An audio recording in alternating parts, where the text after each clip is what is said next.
Aroma food ম্যাজিকে সবাইকে স্বাগত বন্ধুরা। আজকে আজকে পিঠের রেসিপি নিয়ে এসেছি। খুব সহজে লোহার চাটুতেই আজকে পিঠে কিভাবে তোলা যায় সেটাই করে দেখাবো। অনেকেরই প্রবলেম হয় যে আজকে পিঠে তোলা যায় না, কিন্তু খুব সহজেই চালের গুঁড়িতেই আমি করেছি, চাল বেটে সেটাই করে দেখাচ্ছি। প্রথমেই 2 কাপ আমি আতপ চাল নিয়েছি। 2 কাপ আতপ চাল ভালো করে ধুয়ে নিয়ে ভালো করে আমি সারা রাত ভিজিয়ে রেখেছিলাম। আপনারা মোটামুটি 7-8 ঘন্টা ভিজিয়ে রাখবেন, তাহলেই হবে। চালটা ভিজিয়ে রাখার পর ভালো করে এটা মিক্সিতে বেটে নিয়েছি, একটা ফাইন পেস্ট করে নিয়েছি। এই ব্যাটারটা ঠিক এই রকম ঘন হবে, খুব পাতলাও হবে না আর খুব ঘনও হবে না। সামান্য নুন মিশিয়ে নিলাম, 1 চা চামচ নুন দিয়েছি। নুন দিয়ে ভালো করে এটা ব্যাটারটাকে একটু ফেটিয়ে নেবো, যতটা ভালো করে ফেটানো যায়, মানে নিচে যেন ঘনটা না আর কি থাকে, এইভাবে ফেটিয়ে নিচ্ছি।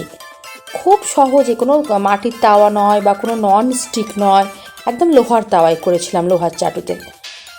1 বাটি মতো নারকেল কোড়া, মানে ছোট যদি আপনার নারকেল হয় তাতে ছোট গোটা নারকেল একটা, বড় নারকেল হলে 1 মালা নারকেল কুড়ো নিয়ে ভালো করে চালের যে বাটারটা করেছি চাল বাটাটা মিশিয়ে নিলাম। একদম প্লেন আমরা যে লোহার চাটুতে বাঙালি বাড়িতে রুটি করি সেই লোহার চাটুতে করেছি। একটু সামান্য তেল দিয়ে এই বেগুনের যে বোঁটা হয়, বেগুনের বোঁটা দিয়ে ভালো করে আমি এটা তেলটা মাখিয়ে নিলাম গোটা তাওয়াতে। ব্রাশ থাকলে ব্রাশে করে নেবেন। এরপর আমি ভালো করে যে চালের যে ব্যাটাটা আরেকবার ফেটিয়ে নিয়ে 1 হাতা মতো দিলাম, ঠিক 1 হাতা মতো। সুন্দর একটা বেশ গোল শেপ আসবে জানি আজকে পিঠে। আর ঠিক এইরকম একটা মাটির যে আর কি সরা, সেটা চাপা দিলাম। ঢাকা দিয়ে দেওয়ার পর গ্যাস কিন্তু আমার এখানে কমানো আছে। আর চারপাশ দিয়ে জল দেব আমি, 1 চামচ করে জল এরকম 2-3 বার দেব। মাঝে মাঝে বেশ জলটা যখন শুকিয়ে যাবে আবার একটু করে জল দেব। তাতে কি হবে, এই যে জলের যে ভাপে এই পিঠেটা ভেতর থেকে নরম হয়ে আসবে। পাশ থেকে এরকম করে জল দিয়ে দিচ্ছি। একবার করে জল শুকোবে, আবার একবার করে দেব। পুরো জলের ভাপে পিঠেটা হবে। 1 চামচ করে নর্মাল যে জল, সেই জল দিচ্ছি।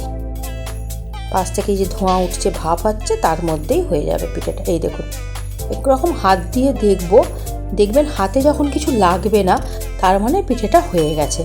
দেখুন কত সহজে পিঠেটা উঠে এলো, কোনো ভাঙলেও না কিছু, খুব সহজ এটা। আরেকটা করে দেখাচ্ছি। তাওয়াতে বেশ ভালো করে এইভাবে তেল একটু ব্রাশ করে নিয়ে 1 হাতা করে দিলাম, দিয়ে আবার ওই এটা ঢাকা দিয়ে দেবো। ঢাকা দেওয়ার পর মাটির সরাটা ঢাকা দেওয়ার পর পাশ থেকে বারবার জল দেব। জলের ভাপে পিঠেটা হয়ে যাবে। এই হচ্ছে প্রসেস, খুব সহজ প্রসেস। আমার অনেক বন্ধুই আমাকে রিকোয়েস্ট করেছিল যে আমি যেন একটু আজকে পিঠের একটা রেসিপি করে দেখাই, তো সেই কারণে আজকে পিঠের রেসিপিটা শেয়ার করে নিলাম। তো বন্ধুরা অবশ্যই কেমন লাগলো, এবং সবথেকে বড় কথা পৌষ সংক্রান্তিতে এইভাবে পিঠে করে দেখবেন, আশা করছি খুব ভালো হবে। আর আমাকে কমেন্ট করে আপনারা জানাবেন করার পর কেমন লাগলো। আর চ্যানেলটা আমার সাবস্ক্রাইব করবার সবাইকে অনুরোধ রইল।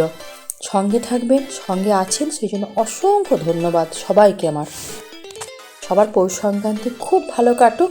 যে কোনো উৎসব সবসময় আমি বলি সবার খুব ভালো কাটুক, সবাই যেন ভালো থাকে।